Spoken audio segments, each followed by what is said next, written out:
அனைவருக்கும் வணக்கம். நான் உங்கள் ஆஸ்ட்ரோ அஞ்சலி. இன்னைக்கு நம்ம பார்க்க இருக்கிறது கைரேகை சாஸ்திரத்தோட அடுத்த கட்டமான கூம்பு முனை கைகள். அதாவது ஒவ்வொரு கைகளோட அமைப்பும் ஒவ்வொரு வித்தியாசப்படும். இன்னைக்கு நம்ம பார்க்க இருக்கிறது கூம்பு முனை உடைய கைகள், அவங்களோட குணங்கள், அவங்களுக்கு என்ன மாதிரியான தொழில் திறமைகள் உண்டு அப்படின்றத நம்ம இன்னைக்கு பார்க்கலாம். பொதுவாகவே ஆரம்பத்திலே வந்து சில விஷயங்களை நான் உங்களுக்கு அறிமுகப்படுத்தியிருப்பேன். புதன்மேடு, சூரியமேடு, சனிமேடு, குருமேடு மற்றும் சுக்கிரமேடு, இதோட தனித்தன்மைகள் என்ன மற்றும் முக்கியமான ரேகைகள். இந்த 3 முக்கிய ரேகைகள் எல்லாரோட கைகள்லையுமே இடம்பெற்றிருக்கும். அதில் இதய ரேகை ஒன்று, புத்தி ரேகை ஒன்று மற்றும் ஆயுள் ரேகை. இது ஒரு தனிப்பட்ட ரேகை, சூரிய ரேகைன்னு சொல்லுவோம். அது இந்த கைகளோட எப்படி பொருந்தி போகுது அப்படின்றத பார்ப்போம். இன்னைக்கு முக்கியமாக இந்த கூம்பு முனை கைகள் யாருக்கு இருக்கும், எப்படி இருக்கும், அதனால என்ன மாதிரியான ஒருத்தரோட குணங்கள் மாறுபட்டு இருக்கும் அப்படின்றத இன்னைக்கு தெரிஞ்சுக்கலாம். பொதுவாகவே இப்படிப்பட்ட இந்த கைகள் பெண்களுக்கு அதிகம் இருக்கும். என்ன காரணம் அப்படின்னா, இது வந்து புதன் மற்றும் சுக்கிரனோட இணைந்த அமைப்பு. அப்போ பொதுவாகவே இவங்களுக்கு ஒரு கற்பனை திறன் அதிகம் இருக்கும். இந்த கைகள் உடையவங்களுக்கு உறுதியாக கைகள் நீண்டு இருக்கும். அதோட சற்று வளையிற தன்மையும் இவங்களுக்கு இருக்கும். அப்படி இருக்கிற பட்சத்தில் அவங்களுக்கு உயர்ந்த லட்சியங்கள் இருக்கும். அதே நேரத்தில் செயல்திறன் அப்படின்றது மிக குறைவு, ஆனால் கற்பனை அதிகம். அப்போது அவங்க திட்டங்கள் வந்து அதிகமாக தீட்டுவாங்க, பிரம்மாண்டமானதாக இருக்கும். ஆனால் செயலில் அவ்வளோ வேகம் இருக்காது. சீக்கிரமே வந்து டயர்ட் ஆகக்கூடிய தன்மை இவங்களுக்கு உண்டு. எவ்வளோ பெரிய பிரச்சனை வந்தாலும் சீக்கிரம் வந்து முடிவெடுக்கணும் அப்படின்ற எண்ணம் இவங்களுக்கு இருக்கும். அப்போது இந்த மாதிரி ஷார்ப் எட்ஜ் இருக்கக்கூடிய இந்த விரல் முனைகளை தான் நம்ம கவனிக்கணும். அப்போது அவங்களுக்கு வந்து பொதுவாகவே கலைத்திறனோடையும் சில விஷயங்களில் வந்து வித்தியாசப்பட்டு முடிவெடுக்கக்கூடிய ஆட்கள், சமையல் திறனும் சரி, ஒரு வீட்டை அழகுபடுத்தக்கூடிய அமைப்பும் சரி, இன்டீரியர் டிசைனில் நிறைய கவனம் செலுத்துவாங்க. அதே நேரத்தில் இதை வந்து எப்படி நம்ம இங்கிலீஷில் சொல்லுவோம்னா இம்பல்சிவ் அண்ட் இன்ஸ்டிங்டிவ் ஹேண்ட் அப்படின்னு இந்த கை அமைப்பை சொல்லுவோம். அதே நேரத்தில் இவங்களுக்கு இயல்பாகவே இந்த கட்டை விரலோட தன்மை வளைந்த அமைப்பு இருந்துச்சு அப்படின்னா உணர்ச்சி வசப்படக்கூடியவங்களா இருப்பாங்க. அதே நேரத்தில் பாசத்துக்கு அடிமையானவங்க, ரொம்ப ஜெனரஸ் மைண்ட் செட் இருக்கும், நிறைய பேசுவாங்க, ஆனால் செயல்திறன் மிக குறைவாக இருக்கும். இவங்கள பாசத்தில் மிஞ்ச ஆள் இல்லை.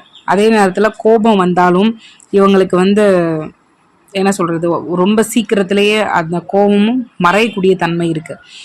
ரொம்ப குழந்தை மனசு, ஆனால் சுயநலவாதிகளாக இருப்பாங்க. அதே நேரத்தில் இவங்களுக்கு வந்து தொழில் திறமைகள் அப்படின்னு பார்க்குறப்போ எங்கெல்லாம் வந்து இமேஜினரி ரொம்ப சம்மந்தப்படுதோ, எங்கெல்லாம் அழகுக்கு முக்கியத்துவம் தேவைப்படுதோ அந்த வேலைகள் இவங்களுக்கு செட் ஆகும். அப்போது நடிப்பு திறமை, பாட்டு பாடக்கூடிய திறமை, பேச்சு திறமை மற்றும் எந்த ஒரு விஷயத்துலையும் இந்த இமேஜினரியாக எழுத்து சம்மந்தப்பட்ட விஷயங்கள், பொதுவாகவே பியூட்டிஷியன், அதே நேரத்தில் சமையல் கலைஞர்கள், இவங்க எல்லாருக்குமே இந்த கை அமைப்பு அப்படின்றது ஒரு விதத்தில் சம்மந்தப்பட்டிருக்கும். இவங்க இன்டெலிஜென்ஸ் வந்து மேக்சிமம், அதாவது ஃபிசிக்கல் எஃபர்ட்டை காட்டிலும் இன்டெலிஜென்ஸ்க்கு அதிக முக்கியத்துவம் கொடுக்கக்கூடிய பர்சனாக இருப்பாங்க. அதே நேரத்தில் உடல் உழைப்பு இவங்களுக்கு அதிகம் விரும்ப மாட்டாங்க.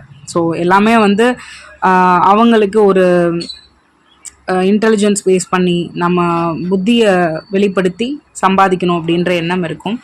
பொதுவாகவே இந்த கை ஆரம்பம் அப்படின்றது ஒரு ஆல்மண்ட் ஷேப்டு, அதாவது பாதாம் பருப்பு மாதிரி குறுகின ஒரு நீண்ட அமைப்பு அப்படின்றது இருக்கும். பெருசாக வந்து இவங்களுக்கு அந்த இது இருக்காது, அதாவது ரோம வளர்ச்சிகள் இருக்காது. இவங்களுக்கு இந்த மாதிரியான அமைப்பு இருக்குது. அப்படின்றப்போ புதன் ரேகையும் சம்மந்தப்படுது. இங்கேருந்து ஒரு ரேகை வந்து இங்கே ஆரம்பித்து இங்கே இருக்குன்னா இவங்களுக்கு வந்து இன்னுமே ஒரு கலை வளர்ச்சியும் கலைத்திறனும் மீடியாவில் ஒரு பெரிய எக்ஸ்போஜரும் கிடைக்கும். இந்த சூரிய ரேகை வந்து அரசியல் சம்மந்தப்பட்ட விஷயத்துலையும் அவங்களுக்கு ஒரு என்ன சொல்கிறது, இப்போது நடிகர்களாக இருந்து அரசியல்லையும் ஈடுபடக்கூடிய திறமை இருக்குது அப்படின்னா இந்த புதன் ரேகையும் வலுவாக இருக்கும், சூரிய ரேகையும் வலுவாக இருக்கும்.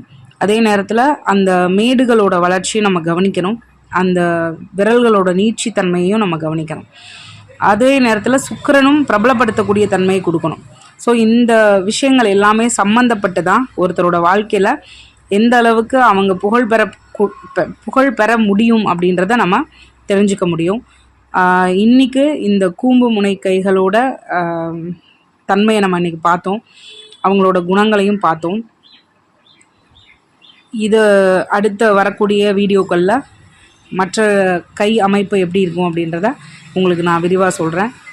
உங்களுக்கு ஜாதகம் சம்மந்தப்பட்ட விஷயங்களில், கைரேகை சம்மந்தப்பட்ட விஷயங்களில் ஏதேனும் சந்தேகம் இருந்தாலோ, இல்லை எனக்கு ஜாதகம் என்னோடய வாழ்க்கையில் இந்த கைரேகையோடு பொருந்தி போகுதா அப்படின்ற உங்களுக்கு ஏதாவது ஒரு ஹெல்ப் தேவைப்பட்டாலோ, இல்லை கைடன்ஸ் தேவைப்பட்டாலோ, இந்த டிஸ்கிரிப்ஷனில் என்னோடய காண்டாக்ட் நம்பரை நான் உங்களுக்கு ஷேர் பண்ணுறேன்.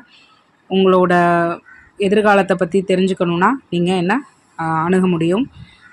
இந்த வீடியோ உங்களுக்கு உபயோகமுள்ளதாக இருந்திருக்கும்னு நான் நம்புகிறேன். அடுத்த வீடியோக்குள்ளே உங்களை சந்திக்கிறேன். நன்றி.